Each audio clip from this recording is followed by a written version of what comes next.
I love actors, and I love writing for actors. We cast all these amazing people, Eric and Margaret Colin and Gerrit Graham, who had always had wanted to work with all my life. I literally saw him walking down the street one day on the other side of the street, and I went, I've got to get Gerrit Graham in this thing. And then I was lucky enough to get Gerrit Graham. It was a real, in that sense, a real kind of love fest.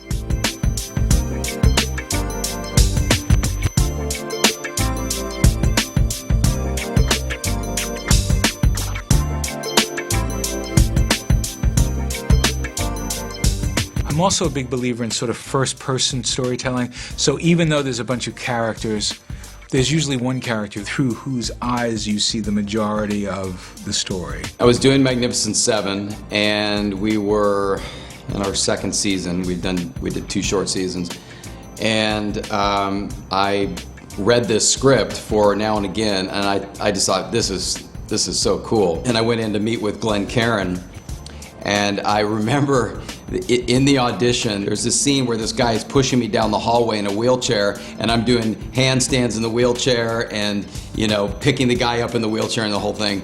And that was one of my audition scenes. And I remember I stood on my hands and kicked my feet up against the wall and did this handstand, and I'm like, look at me, Doc, check it out, look at me. I've never done one of these before. Never been able to.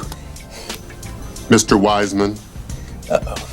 And I just took over the room, you know, and I just had such a good time with it. According to Glenn Caron, he had looked at like 3,000 people for this role. He may have been exaggerating, but he definitely looked at quite a few people, and I was just very fortunate to get the role. I had met Glenn already for something else, and he was charming and lovely, and for a film that he was going to do. And so it was a phone call and an offer that they would like to meet. Glenn would like to meet with you on this character. So I was, yes, please, I'd love to. It shoots in New York. I live in New York. Fantastic. And the idea of this romance for a woman with her own husband, again, and a romance for a woman of that age, of my age at the time, was really great. It was really great. So it wasn't going to be a mom, you know, just a mom. It was a viable character with a romantic life. I read the script and I was really intrigued. I had no idea how he'd shoot it. I had no idea what it would look like, but I loved the characters, and I loved the romance, the potential for all of that heartbreak, heart happiness. I loved it. Margaret Colin she's just a terrific actress, and she had this role that could have been a trap. You know, you could be the mom, which would have been just an inordinate sin. She has so many colors and so many layers and all this stuff. I have had one of those years where everything that you count on, none of it works out the way that you think that it's going to. None of it happens the way that you planned. Like what? Everything. Gravity. So I look at you and I don't know, I sense something, I feel something, yeah, familiar. You scrape everything away, it's a romance. It's a you know, Deborah Winger once said to me, we were doing a movie together, and she said, everything you do is men and women. And I had never thought of it that way before, but I realized she was right. I'm very interested in that for some reason, or at least feel very comfortable with that. This is not of my business, but do you have a place to sleep? Do you have a home? Yeah. Don't worry about me. I actually have a beautiful townhouse on the east side, 63rd and Madison. No phone or television, but everything else I could possibly want. Wow. Thank you for taking such good care of me. I was looking forward to devouring these words that Glenn writes. I mean, no one writes like Glenn Gordon Caron. And just to see this on the page, I couldn't wait to sink my teeth into it. And I think Dennis Haysbert would tell you the same thing. We used to just, you know, sort of be in awe over what Glenn would write, and we'd say, oh man, I can't wait to just, you know, dig into this. I just knew what kind of writer he was. And I said, anything he throws at me, I'm just going to just embrace it and do it to the best of my ability. Luckily, we found Dennis, but he was not the original play, and Dennis was somebody I remember Les being quite excited about. I had somebody in mind, I won't mention his name, but I felt very, very strongly he was the right guy for the part.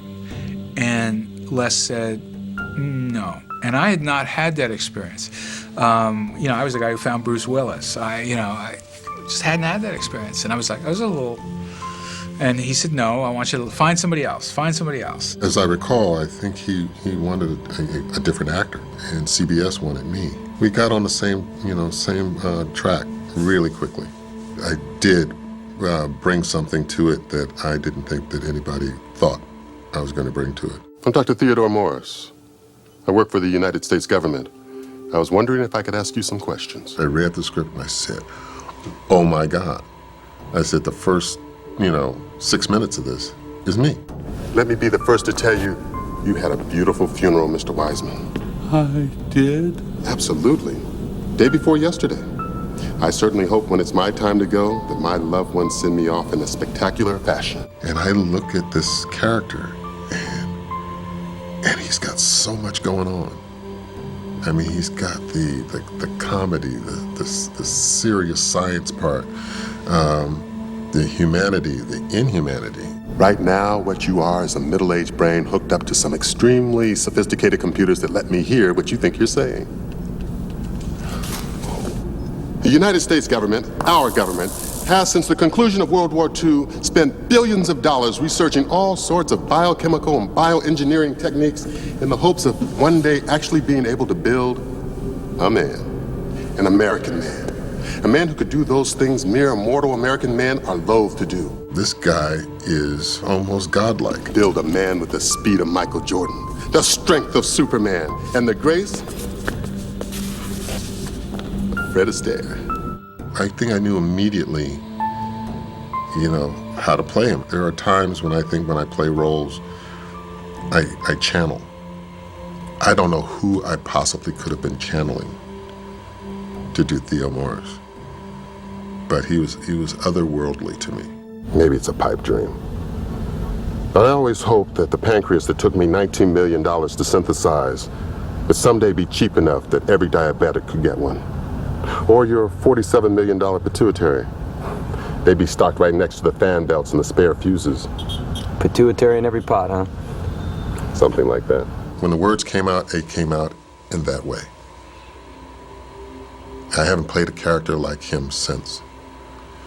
But Mr. Wiseman, I mean, the elongation of his name, I didn't plan that. It just came out.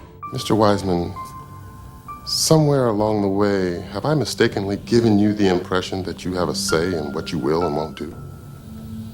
If I have, please accept my apology.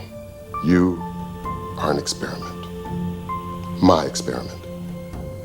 I will tell you when and what you will do.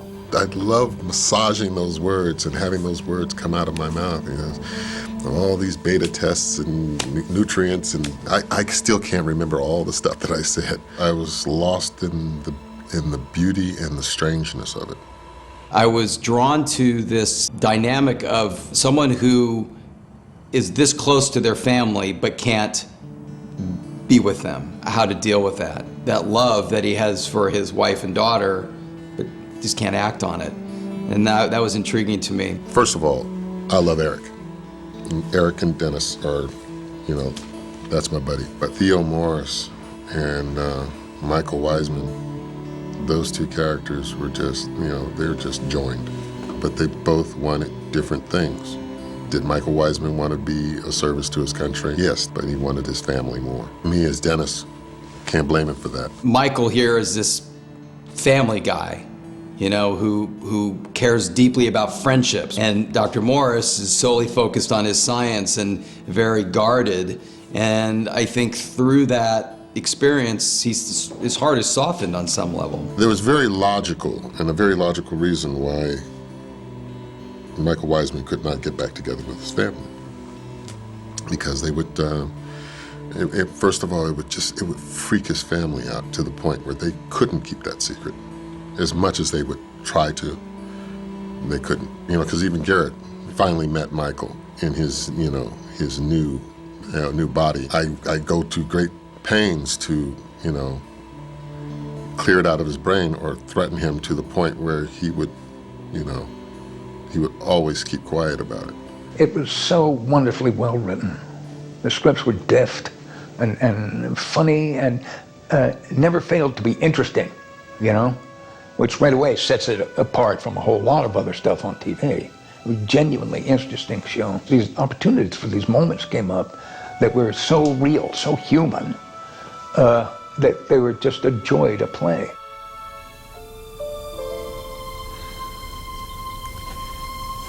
I've never done anything important, anything noble in my whole life. I'll make you a deal. Let's look for him. Just you and me, because I think he's got something that he wants to tell you, and I give you my word, if we can't find him, I will tell you everything. The whole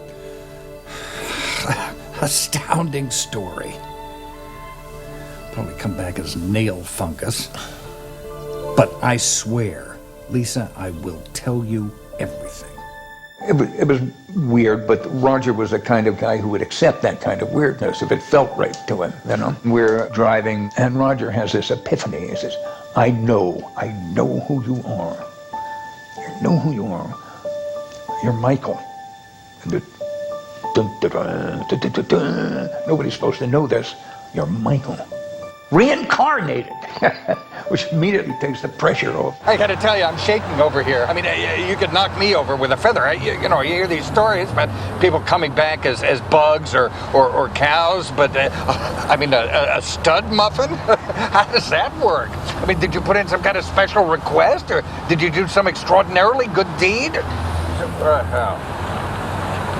Yeah, it was the testifying, wasn't it? Tell me the truth. I mean, my saying act of God, that's probably not going to work in my favor, is it? I felt so supported by the material. You know, it was so easy to play. Look, I know I have a lot to make up for. Right now, I'm sure he has me penciled in as some kind of cockroach or head louse or something. But now that I know the deal, look, do you think it's possible I could do enough good things so that I might be able to come back as something like you? If your character buys into this situation, then you yourself have to buy into it, right? You have to inhabit the character to make it breathe, to make it have any life at all. And it was easy to do on that show. It was very easy to do. It felt right away from the beginning. Uncle Roger? Yes, Cupcake. How come I call you all kinds of nasty names and are mean to you all the time and show you virtually no respect, yet you're still nice to me? I like you, Polka Dot. Always have. Liked you from the second you were born. Still got the cigar your dad gave me when he brought you home from the hospital. Sorry about that. It's the way it is. The best art is supplied by the moment of recognition. You get that moment when you look at it and say, yeah, I know what that is. Yeah, I know that feeling. Yeah, that's me. I've been there. That moment, there's nothing that can replace it. As an actor, if you feel it yourself, you know, if you feel, yeah, this is me. I know what this guy is. I know what this find is. To the audience, it provides a little bit of that shock of recognition. You know, they knew who Roger was right away. I trusted in that. You know, I trusted in that. As an actor, I have found that there's nothing so wonderful that I can do or that you can do as individuals as there is in the space between us. If we're playing a scene and I concentrate on you and you concentrate on me, then the stuff that happens between us is really cooking. And we had that kind of moment a lot. Eric and I particularly. Gerrit, once I met him, you knew who he was from his enormous body of work, and he's terrific, but all the other guys, they hadn't been on 24 yet. They hadn't been on their own other cop shows, and I was the one with a lot of time on TV. I had been a fan of Margaret's for a long time, and To this day, she's one of the best actresses I've ever worked with. She's just so natural, so in the moment. She's very playful, and I learned a lot from working with her. We had a great time working together. I've already had been a fan of hers, so I was really thrilled that she was going to be part of the show. Heather, I didn't know, and she had done this movie, Welcome to the Dollhouse, so I checked that out and was really cool. You know, kind of quirky movie. Mary Calhoun, who is no longer with us, was casting the show.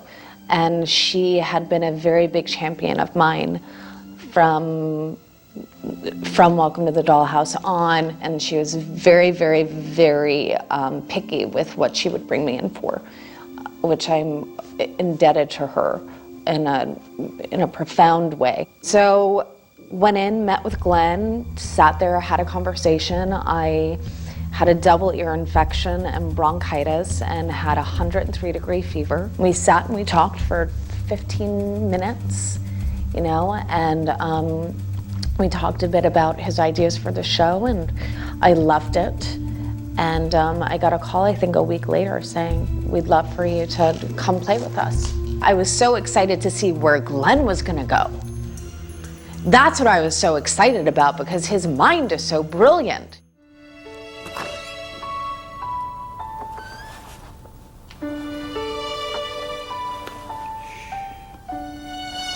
Hi. Last time I saw you, you were in a hospital bed. You look better. What do you... Don't speak. Just listen. I know what you've been going through, so I want you to tell everyone that if they want to, they can see me tonight. Just like you did. Only I'll be in the southern sky. Do you understand what I mean when I say in the southern sky? I never meant for any of this to hurt you, Heather. And I'm gonna do everything I can to put everything back the way it was. Can I wake my mom? Can I bring her in here to see you? No, I'm sorry, you mustn't do that. Bring her tonight with the others. The southern sky, 8 o'clock. Wait! If you see my daddy, will you tell him that I love him?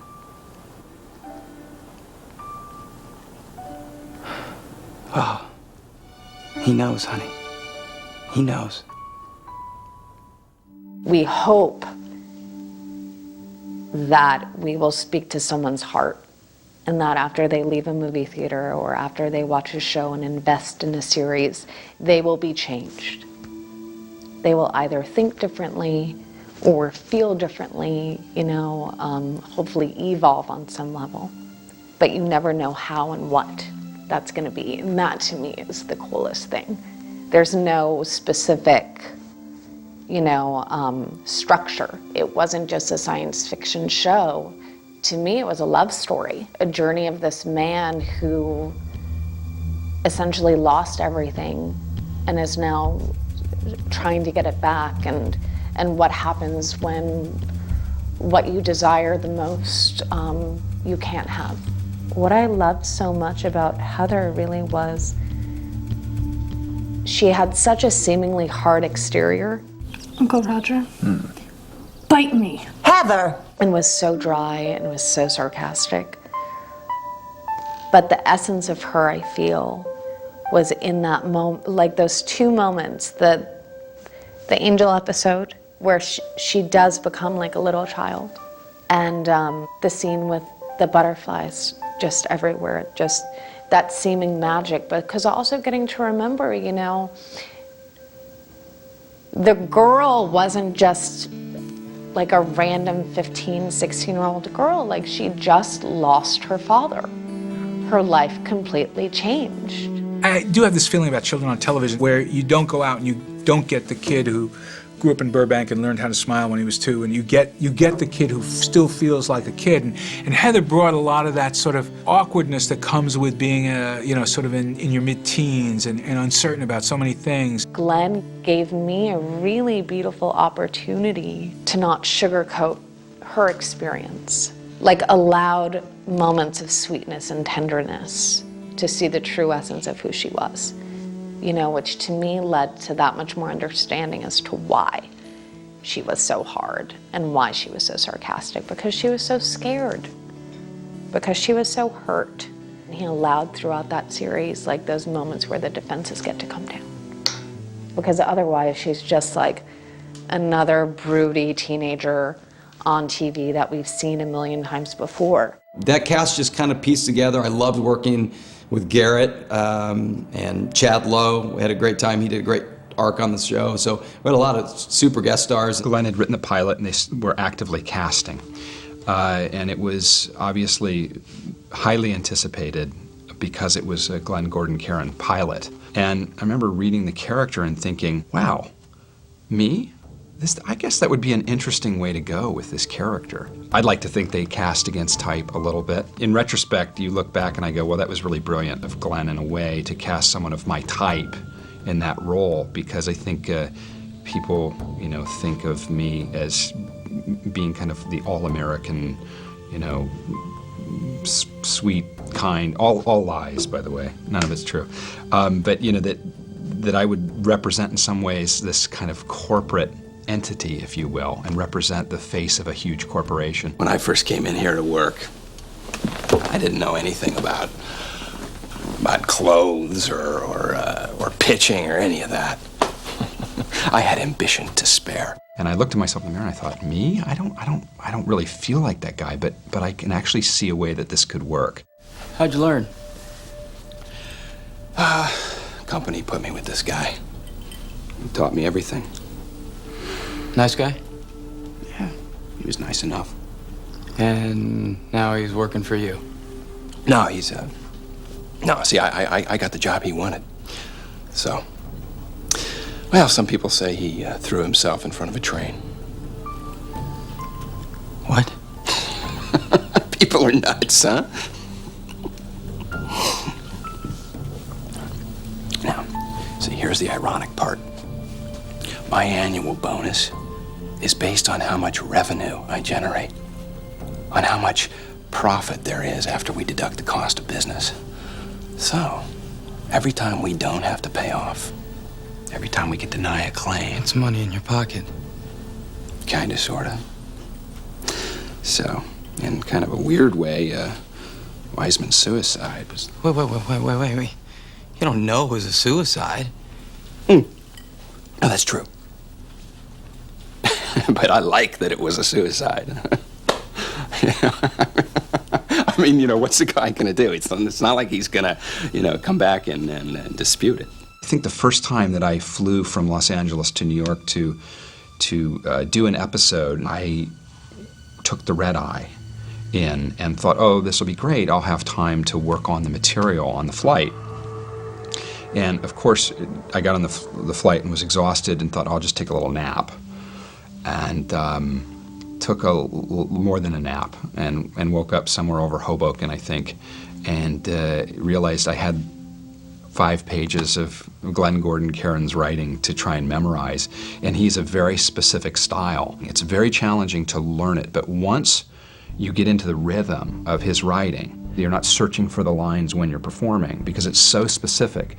And there's so many different trains of thought that the characters are working on. The character grabs a thought on a totally, what seemingly unrelated path, but somehow Glenn in his brilliance is able to bring them all together and make this cohesive scene. As an actor, it's very challenging to learn that dialogue, but once you've learned it, it's in, and it's there, and you don't have to search for it.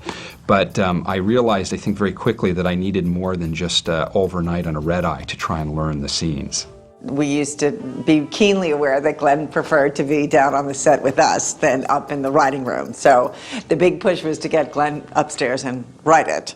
Get back in the room and write it, because Glenn wanted to be on the set with us, helping to create it. At least from what my perception, it seems that he's comfortable enough to allow for discovery in scenes, and that's always exciting for an actor. So he's very specific about what he's written. I don't think there's a wasted word in a Glenn Gordon Caron script. You've got to be on your lines, as they say. I was always in the script because the scenes I was in, I would have 75% or more of the dialogue in it, and a lot of it was so technical. It was kind of hard to wrap your brain around the technobabble. Every time we can eliminate a possible systemic basis, we actually narrow the locus of the actual probable cause. I've never had to use that kind of concentration to memorize, a part. And I had a lot of difficulty with it. We spent a lot of time trying to get it, because I'm very much a perfectionist. We also came into it every day very well prepared. Even being as prepared as we were, it wasn't enough because Glenn was so meticulous with his writing. Sometimes we didn't have the script or the pages for that particular scene until we're basically ready to roll. I mean, we would be dressed on set, cameras in place, waiting for the pages. And the farther we got down the road, the more crazed the rewrite thing became, until we were being handed rewrites seconds before the scene that were still warm from the copy machine. I would get to work with everybody, a lot of other people, at 5. I would wait all day in my trailer for pages. Like 8 hours. My process was, I'd sit in a room and I'd talk with people, and we'd try and figure out what an episode is. Either I'd write it or somebody else would go off and write it. I'd get it back and I'd think, this is pretty good, I can make this better, and I would run everything through my typewriter. That was the only way I knew how to do it. And then if I could, I'd go to the stage and insinuate myself either as the director or guiding the director. It was a megalomaniacal, egotistical way to do it, but it was really the only way I understood to do it. It was understood that he was going to take your completed script and he was going to comb through it, and if there was there were tonal problems in the dialogue, or a particular scene wasn't quite working for him, he'd immediately get to work on it. And it was hard because they had to memorize their lines immediately. We couldn't get behind. On any given day, you could have the scene be rewritten and have 70 pages of dialogue that you have to learn in under an hour and a half. Now and again, frankly, suffered from that to some extent. I still hadn't figured out how to do it, and I thought, if I'm coming back to television, I want to do something that I can be proud of, and the only way I knew that I could guarantee I'd be proud of it was to kind of do way more of it myself than I probably should have, than makes any sense if you're actually making a 22-episode television show. You'd really have to, be ready, be focused to go, and it was like hot off the press, here you go, and you would read what he wrote, and you'd just think, let's go do this, this is awesome. As frustrating as it could be for the actors at times to not know what they were doing that day. The pages would come to the set and they would read them and they knew exactly what they were playing because the scene worked. They got it, they knew who their character was, what they were coming into that scene, what they wanted coming into that scene, what happened in that scene, and how they left that scene changed. There always has to be an arc, otherwise I don't know what to do. There always has to be a want, and you're moving towards something, and all that sort of razzmatazz. So my stuff always had that, not because of any particular genius on my part. I simply don't know how to do it any other way. My process was to wake up every day and try and do the best I could, and I have this thing, I love actors, and I never want them to be embarrassed. I always want to give them the best material I possibly can, fill it with nuance. I like to say, how do I keep this interesting? How do I keep this so enticing that people want to come to work every day? Glenn understood that you never hurry your way through a scene because you're trying to get to this plot point or that plot point. And at the end of the day, film and television has to be executed by actors. It has to be carried by people interacting truthfully. He was so exacting and hard on himself, and frankly hard on us. But everybody swung with it because it was just so unique and so original and so distinct and so much his voice. It was a wonderful cast, and I felt this obligation to them, like I say, to, keep it interesting. That kind of spontaneity with the scripts, as with everything else, was one of the things that gave that show that juice, that pop, that heat. It was a wonderful way to work. Give me a sign, blow me a kiss through space and time.